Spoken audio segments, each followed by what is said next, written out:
Welcome back to the Onebar and Lupagus show. I am Lupagus here with Onebar, and it's day 3 free agency, but it's actually officially day number 1. It's very confusing, but we're going to have the Minnesota Vikings recap of that. Before we hop into that, be sure to subscribe to the channel, like the vids. Hell, what are we at, like 6,500 already? No, we're not, but we appreciate every subscriber. So make sure to subscribe, like the videos. We're here every damn day talking Vikings. Tons of Vikings. And what a day it was for Minnesota Vikings, going out, signing some key pieces here. Get tight end Johnny Munt, a guy that we kind of joked about in our Rams free agent video at the end of that the Vikings are going to bring him in. And sure enough, they do. A very similar situation on the offensive side of the offensive line with Austin Schlottman coming in. These guys are kind of like these players who I think coaches know they know the scheme. They're comfortable with them, and that's why they're here. Well, let's talk Johnny Munt. I mean, go watch the video on him. Blocking tight end. We need a blocking tight end. Kevin O'Connell, clearly very comfortable with him. There's a lot of jokes already on Twitter. Munt cake. Munt. There's a couple other ones. I get Munt butt in the summer. So that will at least be fun. It will be fun. Schlottman, he might not catch any balls, but he's going to be blocking the shit out of some opposing defensive linemen. And right now, with our offensive line, we need a blocking tight end. Well, we got a blocking guard center in Austin Schlottman, a guy, he's basically the interior offensive lineman. He's the month of the line. So, again, we got an interior offensive lineman. I don't know if he's a blocking interior offensive lineman. By the looks of his PFF and what he's done so far, at least, I'm not selling him short. Maybe a little bit.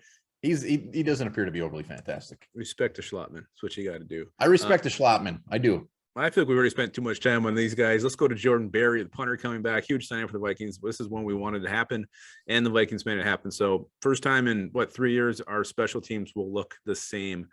At the end of last year, going into the new season, I expect it all to be the same. So that's a kind of a relief. Well deserved. I mean, the guy averaged almost 47 yards a punt, put 26 of those effers inside the 20. So he is a very good punter. Glad to have him back. Wham bam. Thank you, ma'am. And the Minnesota Vikings, New York Jets pipeline continues. Tyler Conklin, the latest to travel out east to join the New York Jets. He got a 3-year, $21 million contract. So Conklin, good for him. Good for him to get that money, but he will be missed. He'll be missed, and that is for damn sure. Very sad day, but very happy for Mr. Conklin. I hope he goes there and somehow lights it up with the Jets. But worst case is he made himself some cheddar. Yeah, what a great little option for Zach Wilson to throw the ball to. A couple guys we have been linked to, found other teams. Zadarius Smith, this one hurts me more than anything. He goes to the Ravens. Chandler Jones, who after cock teasing us with his Instagram story, he signs with the Raiders. And Darius Williams, that short little bugger, signed with the Jaguars. So lad. Some guys we wanted, no longer options for Minnesota Vikings. It's not going to happen. Yeah, I mean those were the big names out there that we wanted. Bigger names just keep dropping off the list, which is bringing us back to earth a little bit. But there's still some good players out there. I am by no means not down whatsoever. We have some guys out there that we still want, and that's what we're going to talk about now. One guy who wants to be back, sounds like it's PP himself, Patrick Peterson, still out there. Sounds like the Colts have some interest, but it sounds like he'd pick the Vikings if he's given the shot. So Patrick Peterson, a name to watch. Anthony Barr is still out there. We have to pay him $10 million anyway. Shit, you might as well just come and play. So, and Rashad Hill, another former Viking, still has not yet found a team. Not super surprising there, but a guy, you're looking for a guy who can come in and play tackle or guard in a pinch. Rashad Hill's your man. So how do you feel? Do you want any of those guys back in purple? Yeah, I want Patrick Peterson back. Something tells me Peterson just said, look, here's my price tag. Give me a call. Would love to come back. And it's in our court. I mean, he's mentioned it on multiple shows that he wants to come back, but the Vikings are probably just weighing their options. And I like the fact that Patrick Peterson is not signed with anybody yet. I hope that continues to the point where the Vikings just say, all right, come on back. And Anthony Barr, yeah, in this 3-4, bring him back. Why not? Well, and before the Vikings do anything, they still have to free up some cap space. I think they're just a pew below the cap right now. They made it. They're under the cap for the deadline, but if they're going to sign anybody else, they got to do something. Restructure Thielen, restructure Smith, restructure Kendricks, or the rumors that Ben Gosling's reporting that they may be looking to trade Daniel Hunter still, he's going to be getting 18 million if they don't do something by Sunday. So Daniel Hunter being traded. That's been floating around today on day 3 of free agency.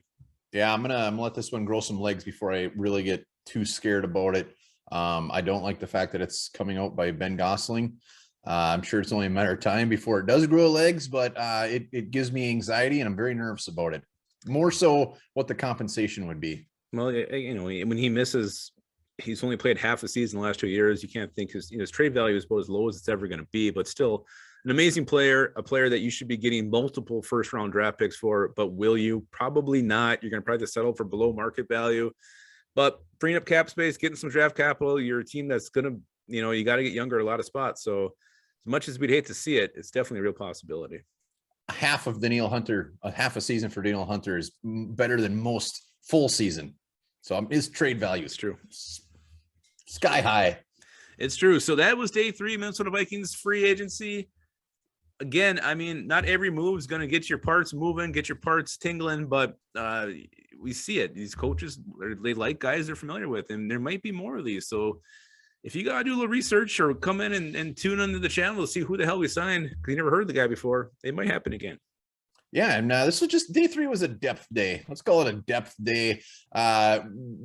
Zimmer, they had their guys too that they brought back every year. Dakota Dozier's, maybe Schlottman is the guy that just continues to get re-signed like the Rashad Hills. And we'll see. There's still some guys out there. JC Treader, there's Norwell. There's still some guards. There's still some big names out there. We will see. Hopefully, day 4 recap is not day 4 depth recap. Yeah, and you got edge rusher Lorenzo Carter, who played college in Georgia, not UNC. He's still out there to be had as well. So yeah, still some names out there could help this team. But all right, that is your day 3 recap. And comments below how you think the Vikings did on day 3. Be nice. Absolutely, be nice about that. And remember this. Absolutely, remember this. Giraffes can last longer without drinking water than camels. Camels are nothing.